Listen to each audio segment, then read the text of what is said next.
Let's recap week 10. Um, I've really hit an all-time low with this one, doing this at 4:03 a.m. I was I was gonna do this thing last night. I laid down at 7 p.m. and I just woke up now.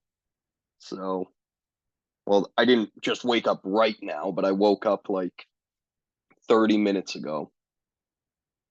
Yeah.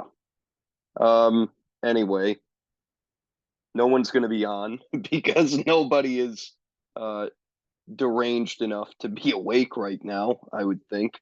Maybe Krieger is up. That'd be on brand for him. But yeah, we're just gonna do it. Klingman was maybe gonna be on, but it didn't work out for him. I did want him on this week just because his team's been amazing lately. Two of the last 3 weeks, highest scoring team in the league. He's 7-1 over the last 4 weeks. And also, just a note to everybody out there: if you want to be on this, you let me know. I'm not really going to be chasing after anybody unless I have someone obvious in mind that I want on. Klingman was that person this week. Aside from that, I didn't really care. So if you want on, you got to let me know, and we'll see. We do have some big matchups this week, so maybe depending on the results of those, we'll base next week's off of how these play out because man, segueing right into the headline for this week. What a professional I am, doing a great transition. The headline this week is how tight things have become. The standings are crazy at this point. You've got the difference between Dylan in fifth place at 10-10 and Lohan, who's in 10th place, 8-12. The difference between fifth and 10th place is currently only 2 games. And I had been saying that Lohan and Colin were probably done. They're still not in amazing shape, but hell, they're a game out of a playoff spot. And to me, that is without a doubt the headline right now. You got Colin, who was, what was he, 1-11? He was 1-11. He's now 8-12. And Lohan, his team's been picking it up. 3-1 over the last 2 weeks to get himself back in the race. Larar is there. Mecca's team has been a little bit better lately. He's 3-1 over the last 2 weeks, 5-3 over the last four. And things have gotten really tight. We got some huge matchups coming up in week 11. I'll hit on them at the end, but just a preview. You got Dylan against Krieger. Larar Klingman is massive. The loser of that is in big trouble. Lohan Horvath. It's going to be a big week. And Mecca, who's right in contention, gets Andrew's team with pretty much no running backs currently on roster. One of the other fun things about the fact that I'm doing this at 4 a.m., waivers should process during this. So it's not a great week for it. There's really only a couple of notable pickups, but we'll get to see who gets them most likely. Also, I'm this rabbit character today. I'm not going to say tonight because it's 4:07 a.m. It's not really night. It is dark out, and it's also about 21 degrees in Northeast Pennsylvania right now. Um, but it's day now. It's become a new day. This is the start of my day at 4 a.m. But yeah, I'm this rabbit, and I'm in a carrot patch. And I gotta say, I don't know if it's the fact that it's the middle of the night and I'm slightly delirious, but this thing is haunting to me. This thing looks messed up. I don't like the looks of it at all. And I went with it anyway. So let's get into the matchup breakdown. This is gonna be interesting. We'll start with Colin's team. because there weren't really any amazing matchups. There were a couple of semi-close ones, but none that were too tight. So let's just start with the best team of the week. Colin 170.06 defeats A Train 107.61. And what can you say about Team Klingman right now other than it's been fantastic for about a month? Week 8, well, not quite a month, but week 8, 170, week 9, 140, week 10, 170. And when Colin's team was really struggling, I know I said it on here quite a bit. It didn't make a ton of sense to me what was going on because I looked at the roster. I thought, this isn't the best team in the world, but this sure as hell is not the worst team I've ever seen. And the fact that his team was continuously and consistently scoring 110 or less. Colin scored 110 or less 6 of the first 7 weeks. It just made no sense to me. And things have turned on. I sure as hell didn't see this coming, but here we are. And he's back in the race. And it really starts with matchup MVP CeeDee Lamb and what he's done lately. 39.5 from him. Cowboys offense, fantastic. Dak Prescott, amazing lately. And for CD, it's 3 straight games out of the bye with 14 or more targets. It's 3 straight games, 150 plus receiving. It's 3 straight games, double-digit receptions. He's been sensational. So it really starts there for Colin. Dallas has made it they've made it a point to get the ball to their best player, and it's working out really well for them and him. Also, Jahmyr Gibbs, that has been a big deal too. Early on, Gibbs wasn't seeing the ball all too much, but since Montgomery went down in week 6, Jahmyr Gibbs, week 7, 8, and 10, 26.2 fantasy points or more in 3 straight games. He's getting the ball more. He's been extremely good when he gets it. In that time, 4 touchdowns. Receptions have been there, 17 total receptions over 3 games.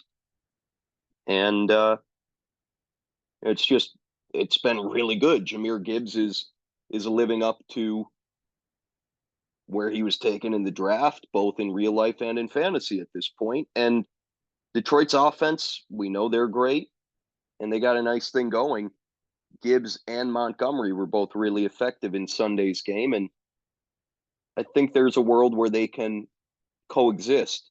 Now, week to week, maybe one is a little bit better than the other, not other, but there should be room for both of them to be productive for fantasy football.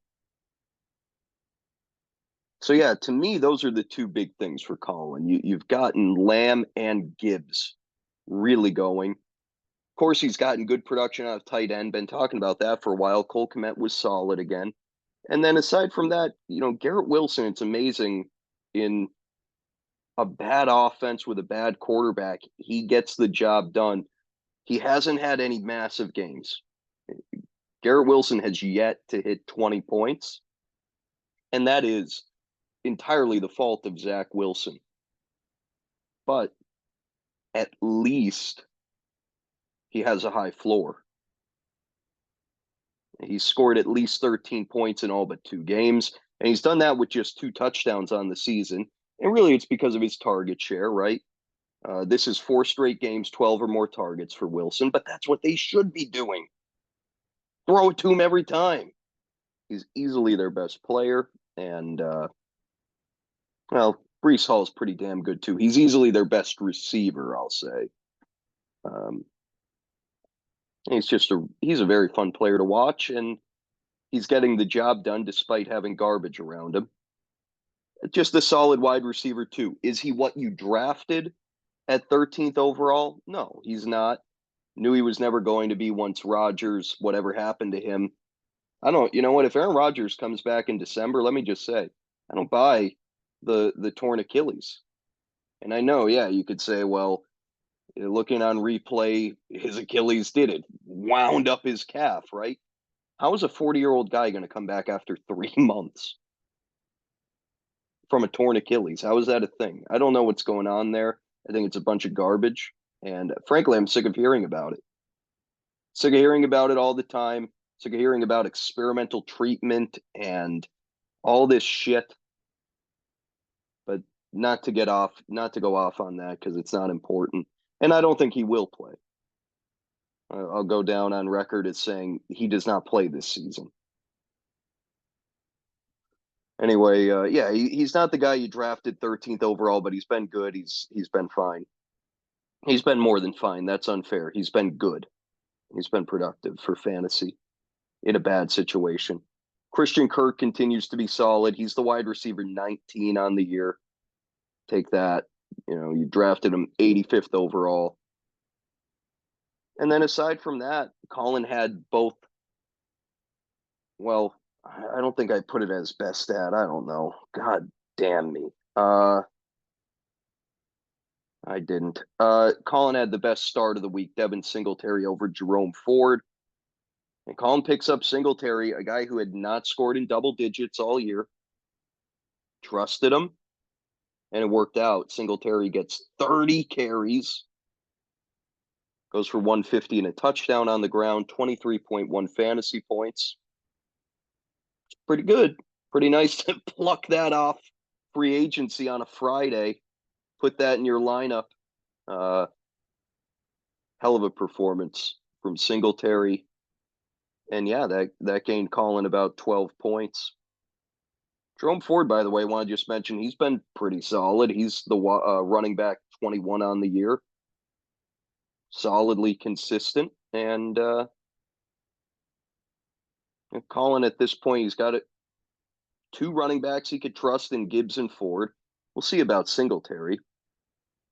And can Damian Pierce do something at some point? I don't know. That offense is clearly good. And Colin, the rest of the team is looking pretty good as well. Baker Mayfield, solid spot start, 21.1 from him. Just good vibes around Team Klingman right now. And of course, he's got to keep it going, right?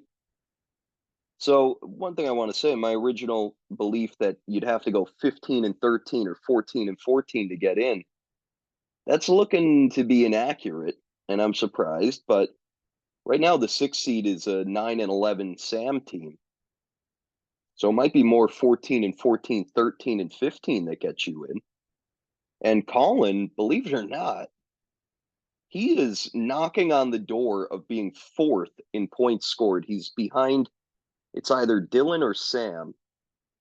It's Dylan. He's behind him by like 2.5 points.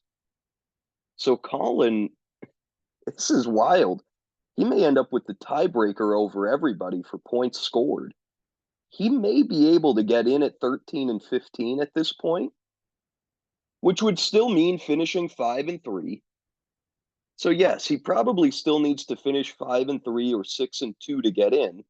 It's not going to be the easiest thing in the world, especially when he has matchups against Krieger and Nordiff remaining on the docket, as well as Lerar this week. It's not going to be, a guarantee by any means, but he's got a shot. And that's pretty amazing to even be able to say that when 3 weeks ago he was 2 and 12. Just shows you're never really done until you actually are, and that's why you got to stick with it. And I know it can be infuriating, fantasy football, when it's not going well. It's easy to just say, you know what, fuck this. I'm done with this. This is a bunch of nonsense. Just stick with it. Keep making ads. And who knows? Who knows what could happen to your team? It could turn around really fast. It could also get bad really fast. We've seen that too. Losing side of the matchup is Big Andy. And God, it's been awful for him. Uh, Basically, he had three guys on his team this week, essentially. He got 70 points combined out of Burrow, Bijan Robinson, and Amon-Ra St. Brown. And the rest of the team combined to score like 35. Wow, geez, I'm just seeing that Jason Myers scored 21. So that's ridiculous. You got 21 out of your kicker, and you didn't even crack 110. That's terrible. So Andrew got 90 points essentially from four spots, and then about 25 from the other five combined. Yeah, that's awful. Joe Burrow, he's been good for a while now. We know this. He got healthy. He's been good. 23.35 or more in four of his last five games. He's got a tough matchup tomorrow against the Ravens. We'll see how that goes. Bijan Robinson, he found the end zone. Good to see. 17.6. Still not an amazing game. Pass catching wasn't there, only one reception. Pass catching quietly has been terrible for a month. 3 catches over the last 4 weeks combined. That's stunning. I don't really know what's going on with that, but yeah, I was kind of distracted last week by the lack of touchdowns. I didn't even notice that he's not a factor in the passing game lately. You'd love to get both of it going at the same time. Both of it. That doesn't even make sense. But you'd love to get some scores, some receptions. Then he could end up with like a 25-point blow up. But if you're Andrew, you should be happy with this. This is an encouraging sign. And then Amon-Ra St. Brown, he's just one of the best receivers in the NFL. Incredibly high floor with a good ceiling. One of the best guys you could own in all of fantasy football. And Andrew got him 19th overall. And I think if we redrafted, he'd probably be going more around the first, second round turn in that like 11 to 14 range. Marquise Brown barely missed out on a long touchdown. He ended up only with one reception. He's been bad lately. Under 8 points, 4 of his last 5. But we'll see if he could get going with Kyler Murray back. And then, yeah, I mean, the rest of the team, like Alexander Madison, did he get injured mid-game? Probably. He's in the concussion protocol. Wouldn't have mattered anyway because he sucks. Zach Moss, yeah, he doesn't play anymore. And, I'll talk about this a little bit. So Zach Moss, one rushing attempt. I don't know what's happening. Hey, I love Jonathan Taylor. I think he's fantastic. I hate what happened this year, but I've forgiven him and I've forgiven them and I've moved on. And I think Jonathan Taylor is great. But right now, he's not really playing great. And you know what? It makes sense that he's not playing great because he basically did nothing football related for 10 months. Okay. He got injured last December, and then he essentially did nothing until early October of this year. He's not 100%. He's not in full game shape. He has not played very well. I believe he's averaging under 4 a carry. Yes, the Colts paid Jonathan Taylor a ton of money. And yes, he at his best is one of the best running backs in the NFL. But right now, he is not. And Zach Moss has been good this year. Okay? I have no idea why Zach Moss is not playing at all. It makes no sense to me. Taylor went 23 for 69 in this game. You're telling me that you couldn't have given Zach Moss 5 of those carries? I don't understand this. I think it's really unfair to Zach Moss, who did a great job filling in for Taylor.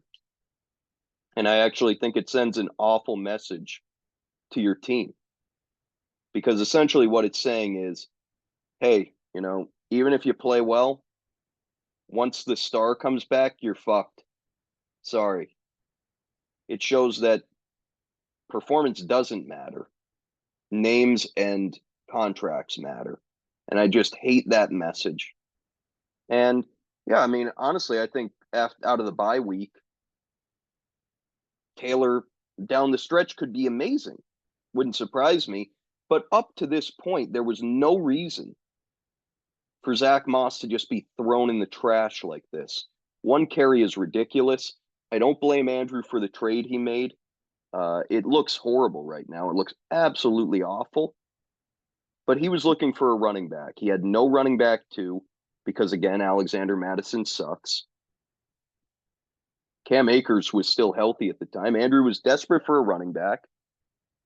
He traded from, a position of depth at receiver. And unfortunately for him, he got Moss at the absolute worst time imaginable. But what can you do?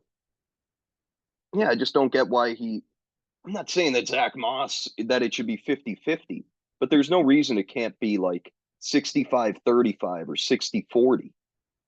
And you could be giving Taylor 15 or so touches, and you could be giving Moss, you could give Taylor 15-18, you could give Moss 10-12. There's no reason why that shouldn't happen. But anyway, we'll move on. Andrew, of course, he's the only team whose season truly is over. Even if he were to win out, 12-16 is not going to get it done. So moving along, let's go to Krieger, second highest scoring team. He defeats Larar 159.68 to 114.11. And, Krieger had the weekly MVP. And this was a tough one to decide between CeeDee Lamb and Dak Prescott, but I went with Dak just because he deserves it. And 41.9 points from him. Pretty sensational. I think I've said that twice now, sensational. Now I've said it 3 times. Someone create a counter. I won't say it again, I hope. Yeah, Dak Prescott, I was very critical of him. And it's actually amazing what's happened here because through 5 weeks, Prescott had scored 17 or less 4 times. And then over the last 4 games, 27.6 or more each time out. 30 plus 3 straight games. Dak Prescott's in the best stretch of his career right now, and it came out of nowhere. It really did. He had been awful. Something changed in that bye. And really, we already talked about this. The big thing is they made a decision like, we're going to get it to CeeDee Lamb. We're going to get it to CeeDee Lamb. We're going to get it to CeeDee Lamb. And that's been amazing. Good idea. Yes, you did a good thing.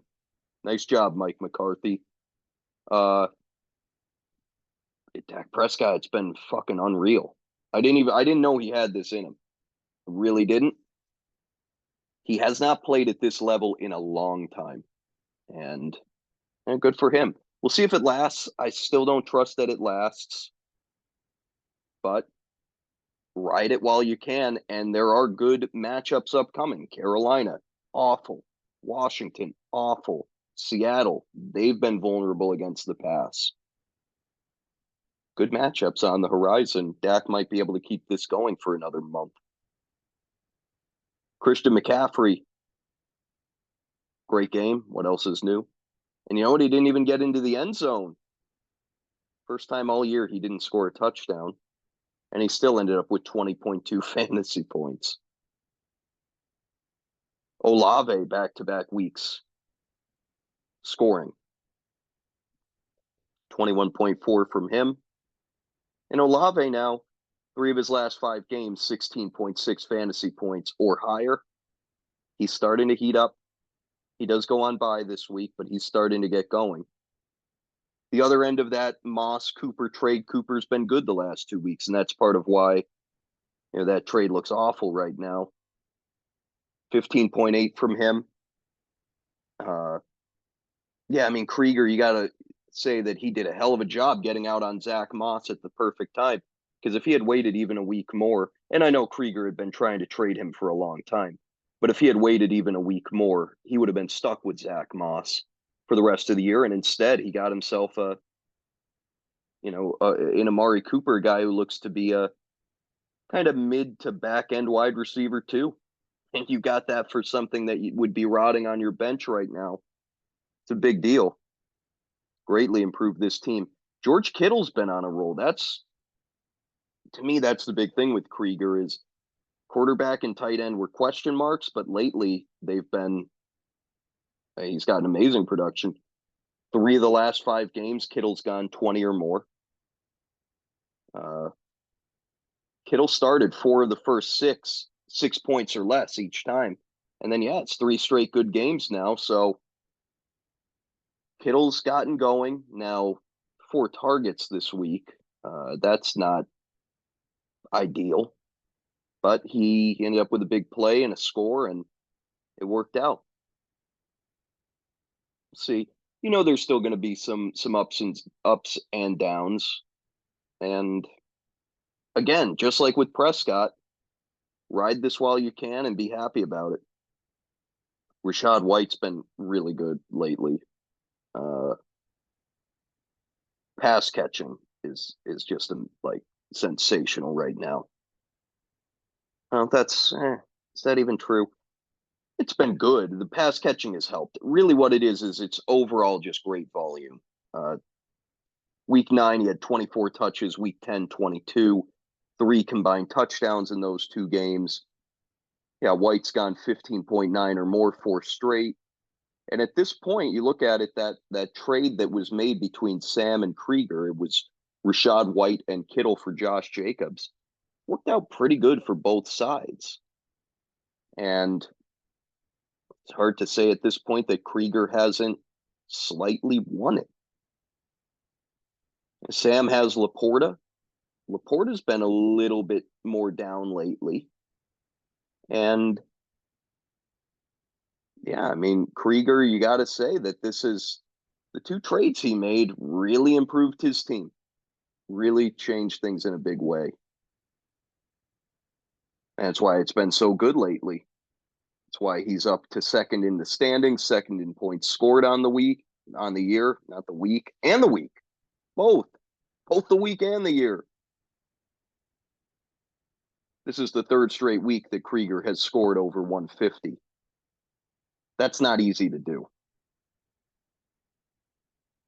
Team's been really good lately. Yeah, that's all I have to say about them. Keep it going. Krieger's in position to get a bye now, and it's been impressive, the role he's been on. Lerrar loses. He ends up the 7th highest scoring team in the league this week. I think it's the 2nd consecutive week that happened to him. And that's pretty rough.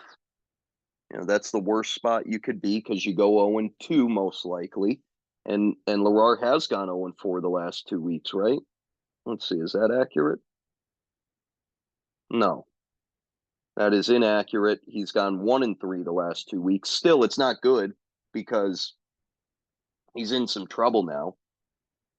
He's dropped down to 8th place. Now, he's tied for the last playoff spot. By no means is Lerrar buried, but he had an opportunity here to put himself in better shape. And instead, like I said, he's in 8th currently. By no means a bad week, just not anything special. And Jamar Chase was good, 23.4. He had a long touchdown reception. The running backs were all solid, right? You get Kamara and Mixon and Taylor. They all scored 12.5 or more. What did they combine for? I'll try to do math here. 45.5, it looks like. You'll take that. You get an average of 15 out of those 3 spots. You love to see it. Jared Goff was good because he ended up with a couple of touchdowns. Goff, roughly 25 points. Dalton Schultz was fine, 11.1. The problem this week was really in 2 areas. Defense and kicker combined for 5.5. That's okay. That's not good enough. It's not going to get the job done. It just shows the importance of those spots, right? If Lerrar had gotten like 15 combined out of those 2 spots, he would have won the second matchup. And 15 is not asking that much. But he gets 5, and it kind of screwed him. And also wide receiver 2 has become really a gaping hole. Jacoby Myers, he's not getting the job done lately. Currently using my phone, and it's like, I mean, what is it doing? My phone is screwing me. Did waivers just process maybe? Let's see. No, they processed 14 minutes ago. Okay, so yeah, let's quickly talk about that. Uh, a little bit surprised that Dylan used the number one overall um, priority on Ty Chandler. He was already 3 deep at running back. It's not like he's going to need to start Ty Chandler this week. You know, the hope obviously from him would be because Alexander Madison is awful that Chandler just takes the starting job. And I think that's possible. I did not submit a claim for him because I just don't see Madison going away like that. But it's possible. So Dylan took his chance on that, and he'll hope that he got himself a starting running back. And, you know, the other thing, too, you got to think about it if you're me. We're at a point in the season where how many more viable waiver options are going to pop up? So if one becomes available, why not take a shot? That's probably part of his thinking, too. According to ESPN, I clinched a playoff spot. I don't know if that's entirely accurate.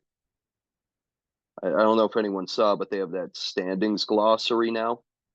They put an X by my name. I don't know if that's accurate. I believe if I were to lose out, that I could still miss, but maybe they want to fuck me. We're back to Lar now.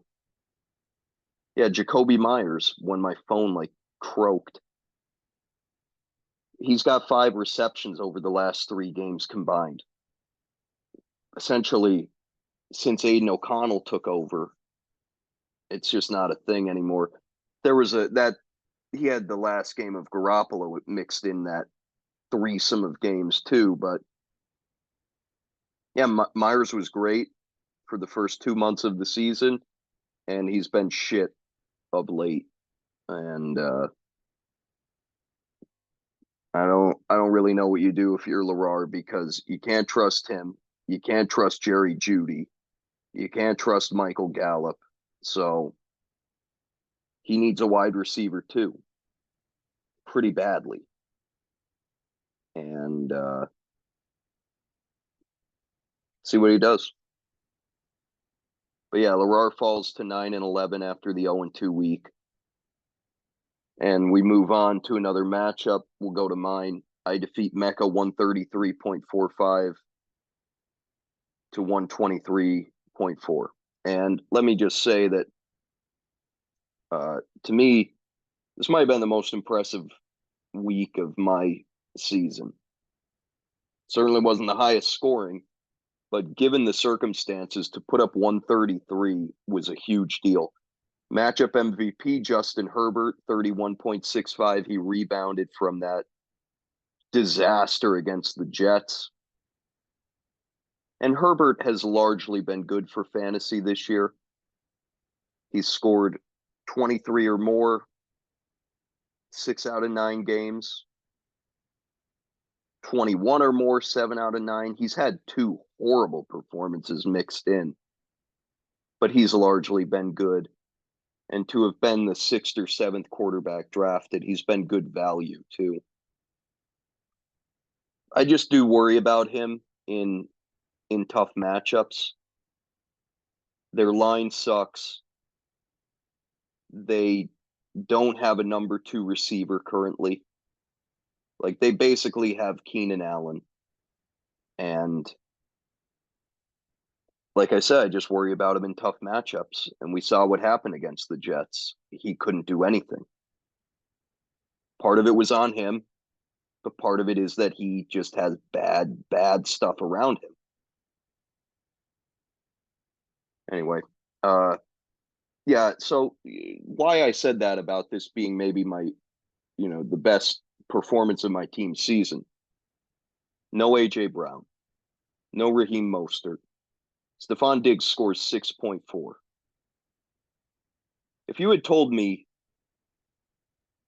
earlier this season, before my team improved, that I would have a week where I got, because of buys and ineffectiveness, a combined 6.5 points out of those three guys, I'd say I probably scored like 75. But my team is way better than it was earlier this year. Earlier this year, I didn't have a tight end. Now I have Dalton Kincaid, who scored 16.1. Earlier this year, I did not have any depth, like at all. Now I have a guy like Cortland Sutton who I can plug in, and he scored 17.3. DK Metcalf, 16.8. That was his, as sad as it is, that was his second highest scoring game of the season. It came at a good time. David Montgomery had a long touchdown run to save his day. He ends up with 17.6. Zach Charbonnet, incredible spot start, 10.2 out of him. That was his highest scoring performance of the season.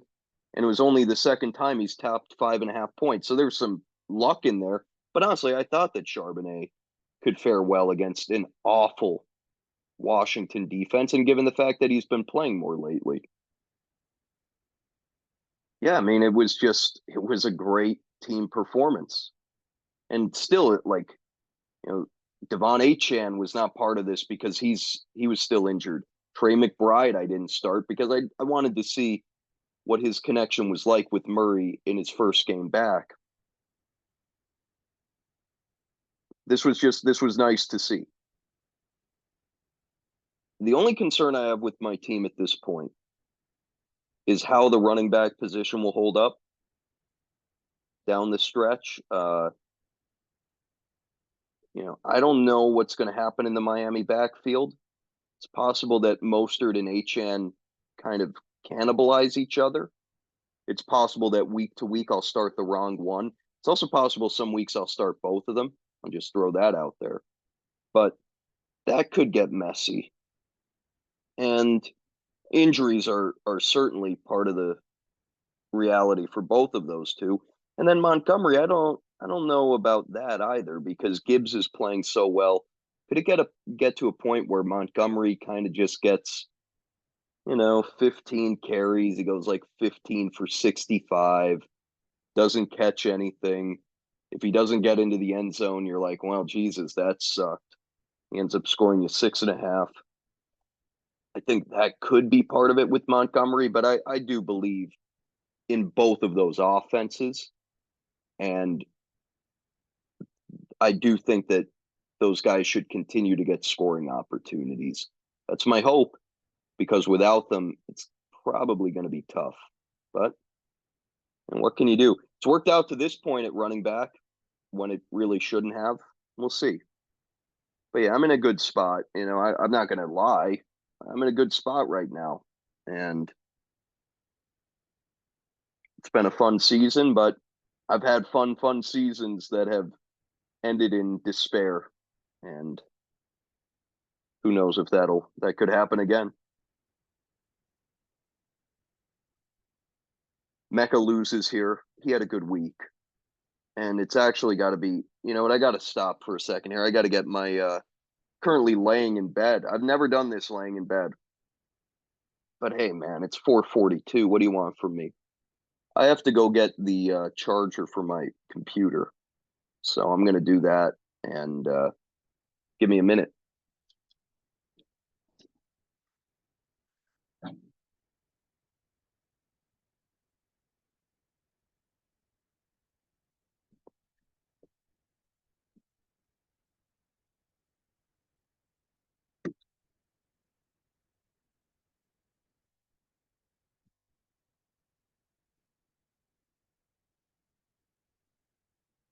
All right, we're back. Let me just tell you, if this had died and I had lost this,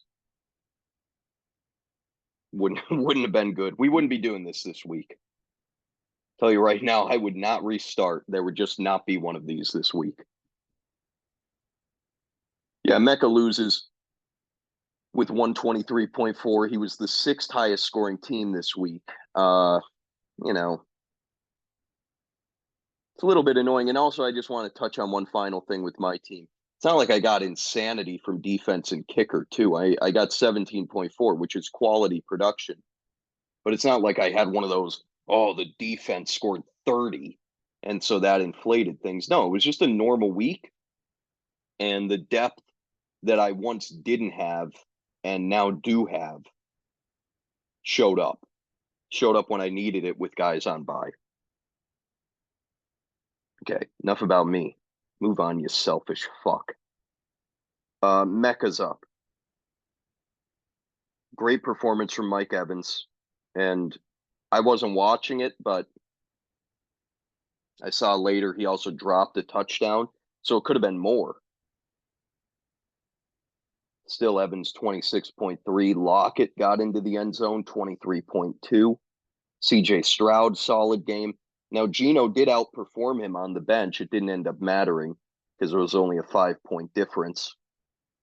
But yeah, Stroud was quality. On the road at Cincinnati, too. That's pretty impressive to put up a good showing in that situation and win that game. What a win that was for that organization.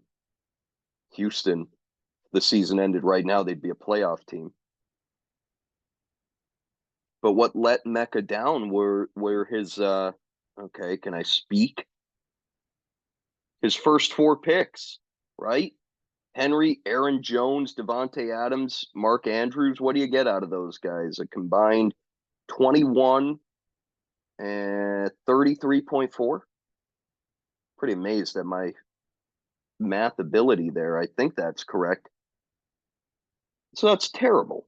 And yeah, Devontae Adams was fine, 14.6, but it was more the way he got his 14.6 that sucked.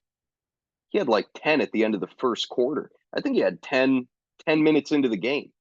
And then he caught 2 more passes all night. So that was rough because they came out. Devontae Adams was targeted 3 times on the opening possession. And it was like, oh, well, here we go.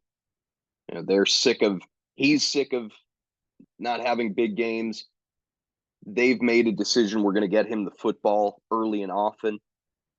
And then it just didn't continue. And I think part of it was probably adjustments from the Jets. Part of it was that Josh Jacobs was playing well and they started riding him. Part of it was that, the Raiders were playing from ahead most of the second half. They didn't really need to throw. They were just trying to grind out a win. And so it hurt Adams. But yeah, those other 3 guys were awful. Mark Andrews, 6.4. Did it on a week where Baltimore put up 31 points, only 4 targets. Strange. Derrick Henry just sucked. And this is part of the Henry experience at this point. You're going to have some rough ones mixed in.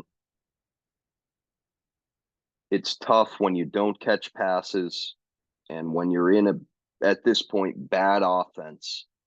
There are going to be bad weeks. And this was, of course, one of them. And Aaron Jones just hasn't been very good this year. He's had a couple of games, but he's largely been bad. So, yeah, what can you say? Mecca's big guys didn't show up for him, and it cost him. Because if you had even gotten like mediocre performances out of Henry and Andrews, if they could have combined for 24 instead of 9.4, you end up going 2-0 on the week. So that's rough when your big guns let you down, but at least Mecca got the 1-1. He got the second matchup win. You'll take that. But feels like a bit of a missed opportunity. It really does. Would have been huge for him to beat me. It would have been huge to get a win against that team. And it was certainly there for the taking. Mecca, as it stands, is in 7th place. Out of the playoffs on the tiebreaker, Sam currently has about 35 more points than him on the year. Let's move on. Lohan, this was a big 2-0 week for him. 130.08 defeats Nordic 107.29. And Lohan needed this. He needed a 2-0 week, and this was, talking about Mecca had that opportunity to go 2-0 and defeat me. Lohan had this opportunity to go 2-0 and defeat a good team in Nordic, and he took it, and that's huge for his season. It got him back in the mix, if nothing else. Matchup MVP TJ Hawkinson, he had a monstrous game. 11 catches on 15 targets, 134 yards, and he got into the end zone. TJ Hawkinson is the tight end 1 on the season. Really taking advantage of Justin Jefferson being out. Brock Purdy, really good in a spot start for Lohan, 26.8. That's awesome to get that from him. Purdy's been a solid guy for fantasy this year. He's had some real down moments in real life, but been pretty good. Just a plug-in back-end quarterback 1, a guy you can. He's not going to give you any real monster games, but he has a pretty good floor outside of that one horrid showing against what was it, Minnesota? Yeah. No, Cleveland. That's right. Yeah, that day where they basically couldn't throw the ball. Outside of that, he's had a decent floor. And Lohan ends up scoring 130. His big guns let him down, right? Barkley 7.1, Connor 7.3, Calvin Ridley again 4, Jalen Hurts on bye. And this feels very similar to what my team did. If you had told Lohan that he was going to get 18.5 points out of Hurts, Barkley, Connor, and Ridley in a week, in any week, he'd probably say, wow, my team probably scored 50 points. Like, I'm probably fucked. No, other guys stepped up. Hawkinson stepped up. Deonta Foreman, big game, 17 point whatever, 17.2. Pop Douglas, really nice ad by Lohan at this point. The last 2 weeks in double digits, he looks like he's got like solid PPR flex to him. New England offense doesn't really have anyone else to throw to. And so he's gotten, over the last 4 weeks since he came back from injury, he's got 29 targets over the last 4 weeks. That's good. It allows you to have a floor.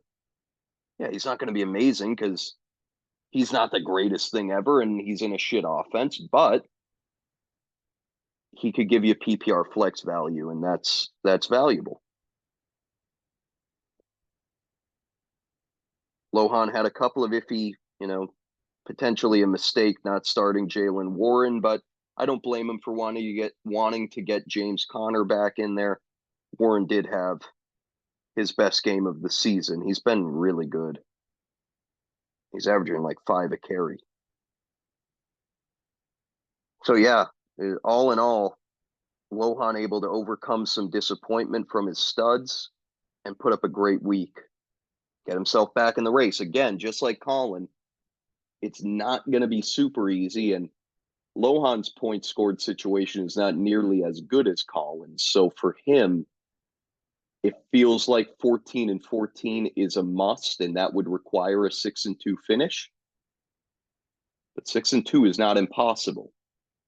And this was a big step in the right direction, going 2-0 against Nordic. Let's shift over to the losing team now. It's been a bad run for Nordic's team. Seemingly developed overnight. He had been dominant for so long. He was scoring like 150 every week, it felt like, there for a while. Weeks 3 through 7, Nordic scored 147 or more 4 out of 5 times. Then he dropped down to 126 in week 8, which is by no means bad, but it was a significant drop off. And then the last 2 weeks, things have just cratered, 84 and now 107. To me, it's just part of it. You're going to have some down stretches, but I think the big concern for Nordiff is the depth it was never accumulated here. We knew that was an issue with his team, but we knew that was an issue with several teams in the league. It was an issue with mine. It was an issue with Dylan's. It was an issue with Krieger's. Those, we were the four top teams early on. Sam was in that mix too. And you looked at all of those top teams and it was like, wow, none of these teams really have any depth for, bye weeks and injuries coming up. It's going to get interesting. The difference between Nordiff and the rest of us is that the rest of us were able to accumulate depth. Nordiff has not been able to. And he has that great ad of Adam Thielen. But outside of that, there's just not much. And Kyler Murray coming back could be good. But Kyler Murray coming back is only going to be good if Nordiff. It's only going to matter if Nordiff manages to trade either Murray or Lamar Jackson. And we'll see if he's able to pull that off. But for the time being, having Kyler Murray on his bench doesn't really mean anything. It doesn't really do anything for him. Anyway, Keenan Allen was unbelievable. He was the beneficiary of that good game from Herbert, and he went for 40 and a half. Is that right? Let's go back to this. Yes. 11 for 175 and 2. Second time this year that Keenan Allen has topped 40 points. Fantastic season. But, the good news really ends right there. Allen had almost half of Nordiff's points. And Lamar Jackson, 15.25. He's been bad lately. 15.25 or less, 3 straight games. And he's been under 20, 5 of the last 6 after his strong start to the year. 2 touchdowns over the last 3 weeks. It's weird. Lamar Jackson did this at points last year too. He just kind of has stretches like this. I don't know why, but it happens. Right now, the touchdowns are going to the running backs, Edwards, Mitchell. They're not going to Lamar. He's not running them in right now, and that's pretty much crushing him. Turnovers have been an issue. He's up to 11 turnovers on the season. 6 lost fumbles. That's awful.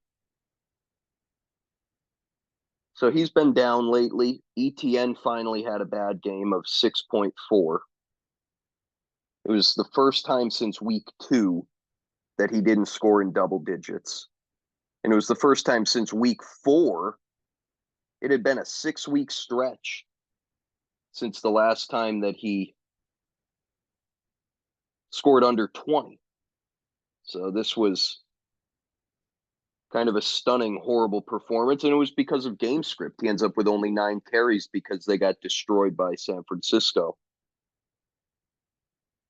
Adam Thielen, another meh game. Thielen, since the bye, he's been fine, but he sure as hell hasn't been what he was. 15.2 or less, 3 in a row. Back-to-back weeks of 10.2, following a 7.9. No touchdowns over the last 3. We'll see what happens with Thielen as the season goes on. I could see him rebounding, but he's old. He's in a terrible offense. And so the fact that this has happened is not stunning. I don't think it is to anybody. And Nordiff, let's be fair. He was without Tyreek Hill, which is just a huge loss. And Dallas Goedert's down. But again, this is where you need some depth because you're going to deal with weeks like this where you don't have your best guys. And if you don't have others to go to, you end up screwed. So right now, Nordiff basically doesn't have a tight end. And Some other guys are letting him down, but he's going to get his team back at full strength this week.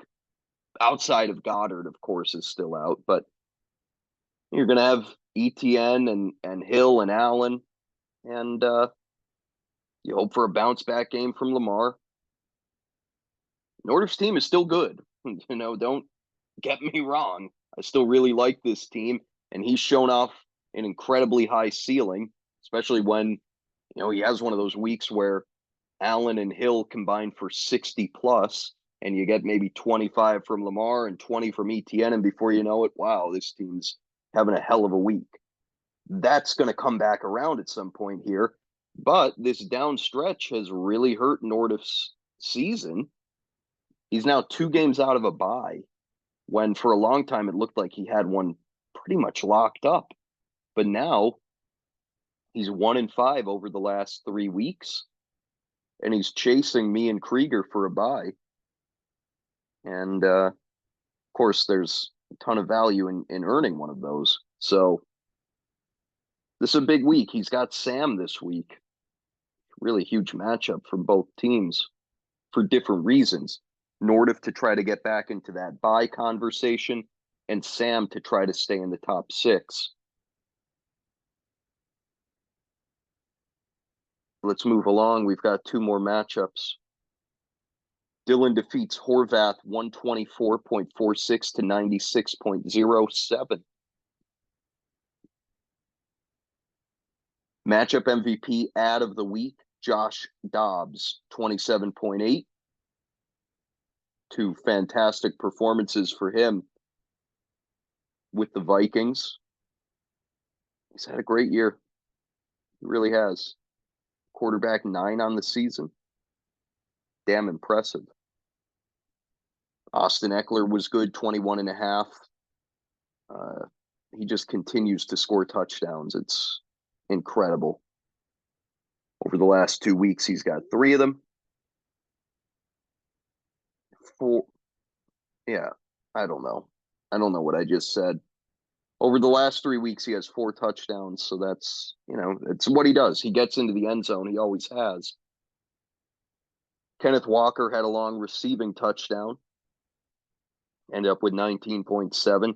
He's just such a big play machine. You can watch Kenneth Walker, and it's 2-yard run, 2-yard loss, 3-yard loss, got back to the line of scrimmage, 50-yard touchdown run, 2-yard loss, 3-yard gain, 25 yards. Like, that's Kenneth Walker. He does it like every game. It's crazy. He's just a home run hitter. And, I talk about like big plays and shit like that. It's not sustainable. Well, it's sustainable when you've been doing it for 2 years and you've been doing it dating back to college, and it's just kind of the way he is. Saquon Barkley is a similar guy. Saquon Barkley often nothing, bang, he's gone for 75. Nothing, he gains 30. There are just guys who are like that. Chris Johnson back in the day was like that. Some guys just have that all or nothing style. And Kenneth Walker is kind of proven to be one of those guys. Rest of Dylan's team was pretty good. DJ Moore, he has not been good with Tyson Bagent. And if you're Dylan, you got to hope to get Fields back, because, this is 5 straight games, 13.4 or less. 4 of those 5 under 11. It's not been good. And so you got to get Fields back. They seem to have a pretty good connection. And you hope to get some better performances like we had early in the season. Brandon Ayuk got into the end zone. You'll take that on a 3-target day. San Francisco didn't have to throw a ton, and Ayuk still managed to deliver. Tank Dell was good. It's been inconsistent, but when it works out, it's been great. Tank Dell, he's played 8 games. 4 times 8.3 or less, 4 times 18.9 or more. Just a classic boom or bust flex. Sometimes good, sometimes shit. And it's not the worst thing to have a guy like that because it injects some ceiling into your team, especially when it's your flex. You'll take it. And Dylan's actually got an interesting decision moving forward with his four receivers because who do you start? Moore, Ayuk, Dell, and Devontae Smith. They're all pretty similar. They're all kind of boom or bust guys. Ayuk probably the most consistent of them, but there's been some low floor to all of them at times. And I don't know how he's going to make decisions on who to start week to week. Do you go matchup? Do you go hot hand? I don't know. And just go gut, I guess.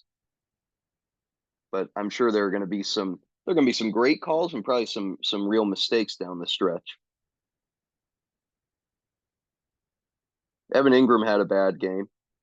That's unfortunate. What can you do? We can't all be perfect. For Evan Ingram, the really neat thing, neat, that's kind of a weird word to use. I don't think it's neat, but I said it, so I'll stick with it. 7 or more targets every game since week 2. You don't find that at the tight end position unless you're Travis Kelce. Pretty remarkable. Yeah, see, that's a better word for it. Brian Robinson had a huge game on the bench. But Dylan goes 2-0. And it was despite getting less than 6 points combined out of defense and kicker. So he overcame that. Lerrar was not quite able to. Dylan did manage to overcome getting shit production out of those 2 spots. And really, it starts with that Josh Dobbs pickup. Great job to go with him with Mahomes on bye. Horvath loses here, and really wasn't even an awful performance for the majority of his team, but he got 3.95 out of Trevor Lawrence. Awful. Really hard to overcome. Lawrence, by the way, is the quarterback 19 on the season. Yeah. And before this week, I had said it on here quite a bit. Despite the fact that there was no ceiling to him, at least there was a super high floor. He had scored between 16.55 and 20.15 in 7 out of the first 8 games. And so at least you knew you were kind of weekly getting like the QB 15, which is nothing special, but it's not going to kill you. And you're content with it. Well, then he imploded here. And you can't have that. Russell Wilson was way better on the bench, 20.65 out of him. So you lost about 16 points there. It didn't cost Horvath anything, but still. Real decisions to be made now because Wilson, he's the QB 14. He's averaging 3 points per game more than Trevor Lawrence. I mean, unless it's matchup to Lawrence's advantage, to me, it's tough to not go with Wilson, which I can't believe I'm saying. But here we are. Lawrence has just been that bad for fantasy. What are the matchups this week? I have no idea. I'm about even by fantasy points. So it's going to be a tough call for Horvath. Don't know what I would do. But I probably wouldn't want to be dealing with either of them, really. Probably be looking to get someone else. But Horvath doesn't really have a ton to trade from. There was a great move made by Dave this week, starting Antonio Gibson. He picks him up off waivers, puts him in the lineup, 16.5. And Antonio Gibson, 3 straight games of 5 receptions. He's been viable for fantasy. That Washington team, they've been throwing it effectively. Gibson, he essentially does not work as a running back anymore. He has 30 carries on the season, but the pass catching is there. And he's always had that skill set. It wasn't being utilized early in the season, but lately it has been. And I think there's some hope that he could kind of be like what JD McKissick used to be in Washington. And that's not an amazing fantasy start by any means, but you'll take a running back who, if you could weekly get 8 to 12 points, you'll take it. It's not the worst thing in the world. Deebo Samuel had a rushing touchdown, 15.9 out of him. Ramondre Stevenson was solid. The rest of the team was just solid. Jordan Addison, Njoku. DeAndre Hopkins was bad, but what can you do? Yeah, I mean, this was not a bad week, and the team scored sub 100, but that just shows the importance of quarterback. If you had gotten 20 out of Lawrence, you'd be saying, oh, it wasn't the worst. I scored about 115, but that's not what happened. So, yeah, Dave is 7-13 now. He's in second to last. He's 2 games out of a playoff spot. He probably has to win out. 7-1 at the worst. So we'll see. It's not over. It's not over yet, but you're really in trouble. But you know what? I might have just given you the greatest gift you could ask for, because every time I say a team is screwed, they seem to rebound and come back into contention. So you're welcome. One last matchup. It was a rough one. Peter 105.78 defeats Sam 84.45. I'll be honest with you, I've had about enough of doing this. This has been miserable for me to have to do this right now. But if this is the worst thing that happens to me today, having to talk about fantasy football for an hour, my life's going pretty good. Peter, hey, it's a couple weeks in a row where the team hasn't performed too great, and he's still managed to get wins. Last week, won with 93. This week, won with 105. So things could have really fallen apart on him here, but he got some fortune in the points against category. Sam Howell, matchup MVP, 27.3. And there's another quarterback who just has been stunningly good for fantasy. Sam Howell, QB3 on the year. Now, he hasn't had his bye week yet, so that's going to drop down a little bit once he has that week 14 bye. But damn, Sam Howell, quarterback 3 through week 10. Who saw that coming? Not me. And, it's been pretty consistent too. There have been 2 really bad games. But let's take a look here. 7 times, 19.85 or more. I'll take that. 6 times, 20 plus. I'll take that. And there's been some ceiling too. 4 times, 24 and a quarter or more. So, yeah, Sam Howell. And you know what? Peter, he was in trouble, right? Kirk Cousins down for the year. Justin Fields injured. He needed somebody, and Sam Howell has come to the rescue. The rest of the team was not good. Not at all. This is actually the reverse Horvath. Funny. We just came from a team that was largely good with shit quarterback. Now we come to a team that was largely bad with great quarterback play. Michael Pittman was solid. God damn, has he been consistent. 16.4. Pittman has 8 or more receptions in 7 out of 10 games. That's unreal. He was complaining about targets at a point this year, too. Complained about targets 2 weeks ago. Didn't think he was an idiot like that, but guess he is. Yeah, Pittman's been really just consistent. Wide receiver 11. Colts are on bye now. The rest of the team, not good. So Pete did get about 20 and a half combined out of defense and kicker. You'll take that. That's solid. But the rest of the way, Nothing. Tony Pollard, what is going on? Like, what's happening? I don't understand because the Dallas offense is flying right now, and Pollard sucks. Single digits, 5 of the last 6 games for Pollard. And yeah, those 3 huge showings for the offense out of the bye. Pollard hasn't been part of it at all. He has not gotten into the end zone since week 1. The pass catching isn't there. He's got 4 receptions over the last 3 weeks combined. I don't get it. I don't know what's going on. And I don't really watch Dallas very much. So I couldn't tell you what the problem is. I don't know if it's him. I don't know if it's play calling.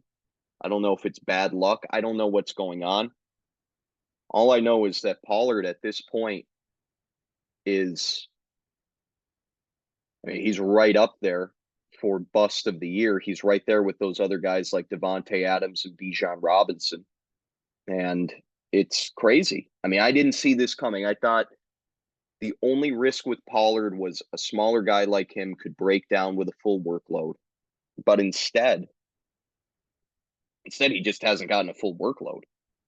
Let's look at the touches here. Week 4, he had 14. Week 5, he had 12. Week 6, he had a bunch of touches. That was the only week in this mix that he had touches. It was also his only good game for fantasy. Week 6, he had 21. But then 8, 13. Week 9, 15. Week 10, 15. So 15 touches or less in 5 of his last 6, and he scored in single digits in all those games. He's not getting the touches. He's not getting into the end zone. Pass catching isn't there.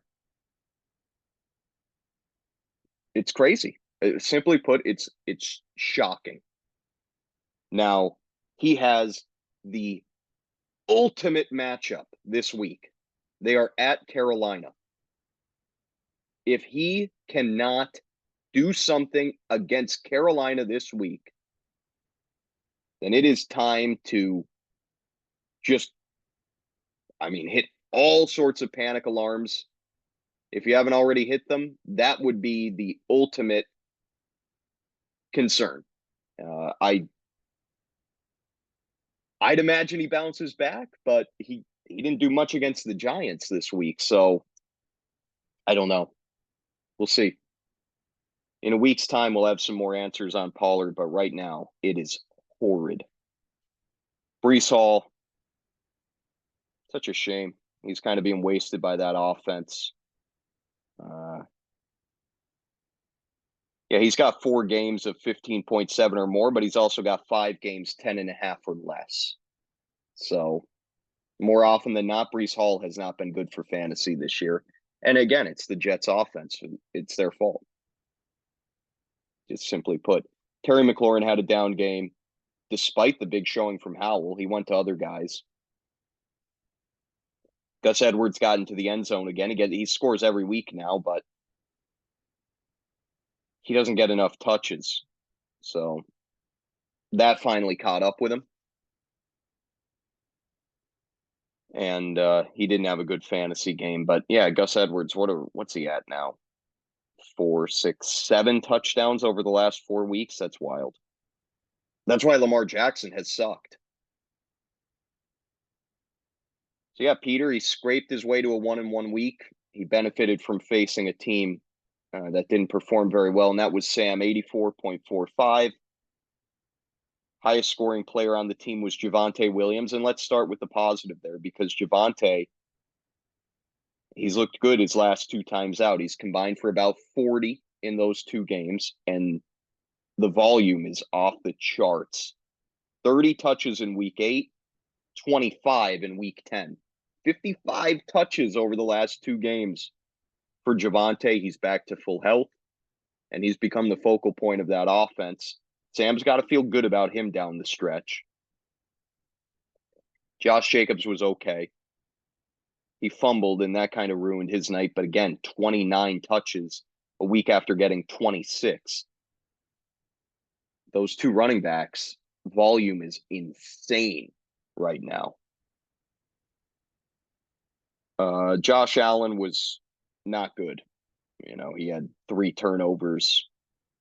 Rushing touchdown kind of saved the day for him. He ends up with 16.15, so he didn't kill you, but it wasn't good. Josh Allen still, despite all the turnovers and all the disarray in real life, he is the QB1 on the season, 25.1. He hasn't had his bye yet. That's part of it, but still, I think points per game, he's second or third. Hurts might be the only one ahead of him. So yeah, Allen's been good for fantasy. It's because the rushing is just nuts. He's got 7 rushing touchdowns over the last 8 weeks. Yeah, that's what has saved his fantasy season. Receivers were down for Sam this week. Pickens, Davis, they've been disappointing lately. They really have. When Sam needed those guys to step up most with Justin Jefferson injured, they failed him. Sam Laporta, 8 points. You'll take that. Still, it's 3 of the last 4 games, 11.2 or less for Laporta. And it's ridiculous to be critical of him because he is one of the ads of the year. Sam got the tight end 4 off waivers. Let's relax. Like, he's been great, but moderately disappointing over the last month. Still high floor, and you feel good about him in that offense that he's going to have some big games coming up. And frankly, it's been the Amon-Ra and Jahmyr Gibbs show lately. That's really what it comes down to. This was just a tough week for Sam. Obviously, Jefferson injured, Kyren Williams injured, Jalen Waddle on bye. I mean, it was always going to be tough. And then some guys failed him. Saints defense, negative 1.4. Saints defense, Sam has started them every week. He started them all of these first 10 weeks. And they are the 9th ranked.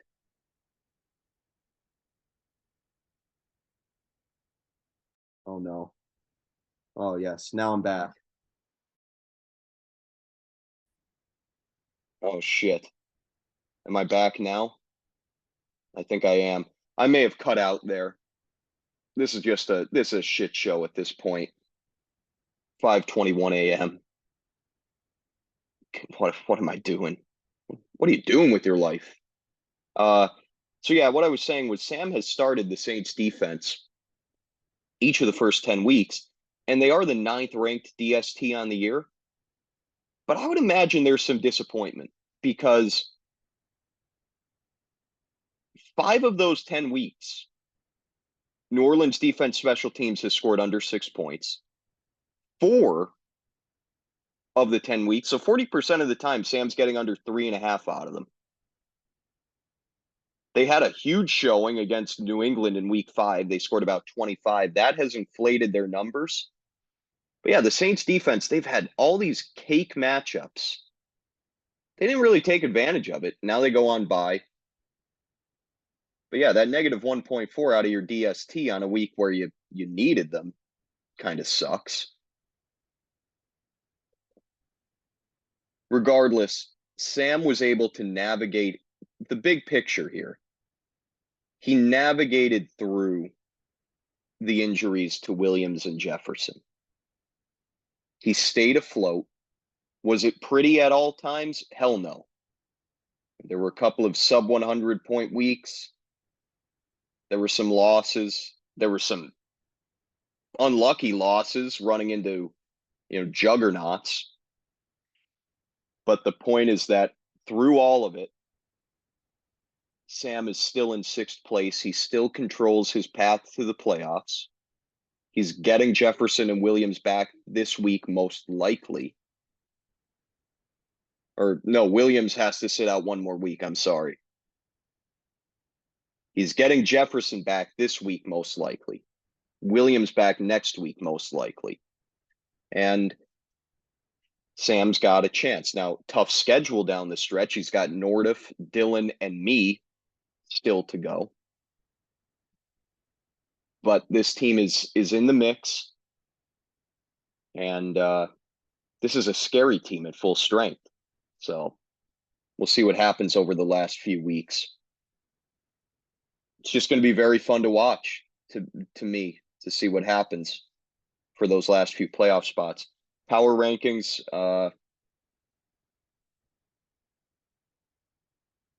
Actually, let's do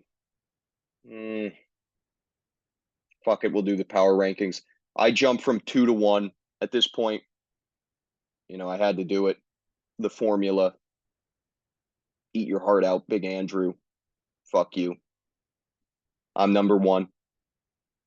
Krieger is 2. More than deserved for him to be up there. Nordiff drops from 1 to 3. But man, are those 3 teams bunched up. I think we're separated by about 15 points scored on the season. Yeah, 12. I have 13-29. Nordiff has 13-17. Krieger 13-23. So we're all within 12 points of each other. And then this is pretty wild too. Record if everyone played everyone each week. I'm 75-35. Krieger is 75-35. Nordiff is 74-36. So those 3 teams have essentially been dead even this year. And we're the top 3 in the power rankings. Dylan moves from 6th to 4th. Sam drops from 4th to 5th. Peter drops a spot from 5 to 6. So Dylan, Sam, Peter. And then after that, it's Mecca jumping up a spot from 8 to 7. Lerard drops that slot, 7 to 8. Colin keeps on rising. You could argue he should be higher than this. Colin goes from 10th to 9th. And then the bottom 3, Lohan goes up a spot, 11 to 10. Horvath drops down 2 pegs. He's 11th now after being 9th. And Andrew, of course, is by far the worst. 33-77 if everyone played everyone each week. That's 7 games worse than Horvath, who's 40-70.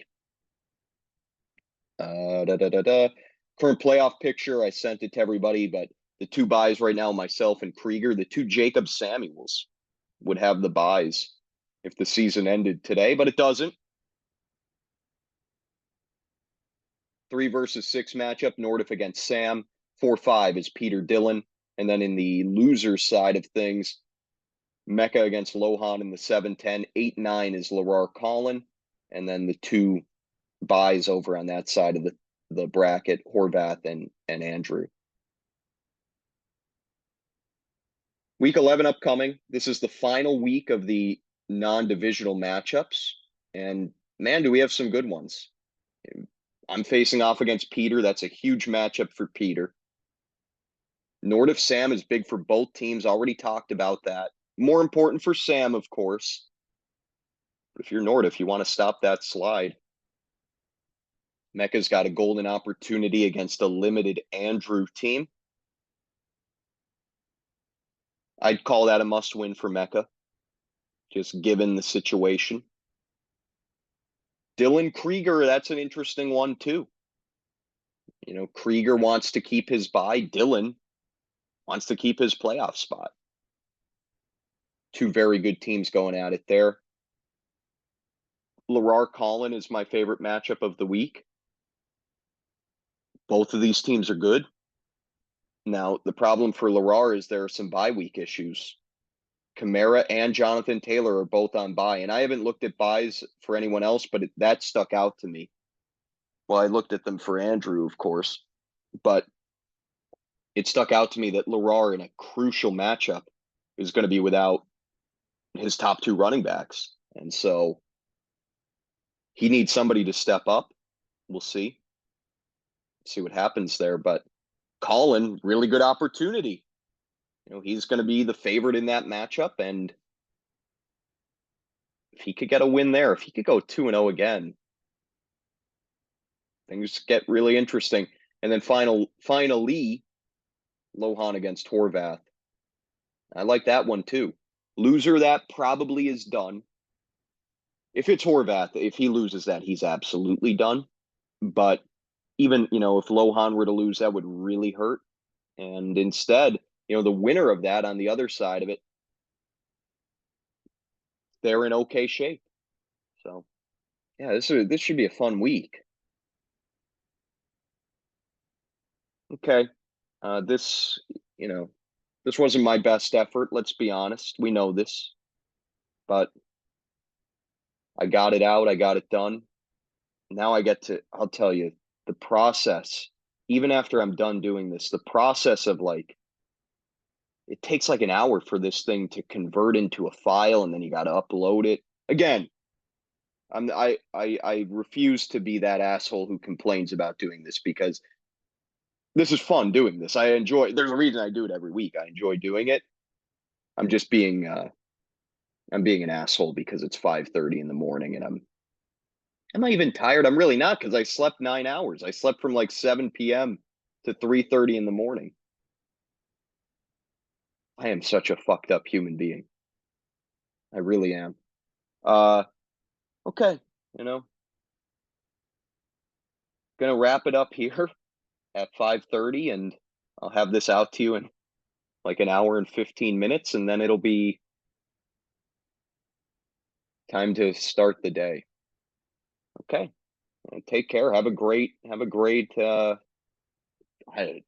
anything. If you want to have a great day, have a great day. If you want to have a great rest of your week, do that. Do whatever you want. I don't care. I really like this carrot background. Goodbye.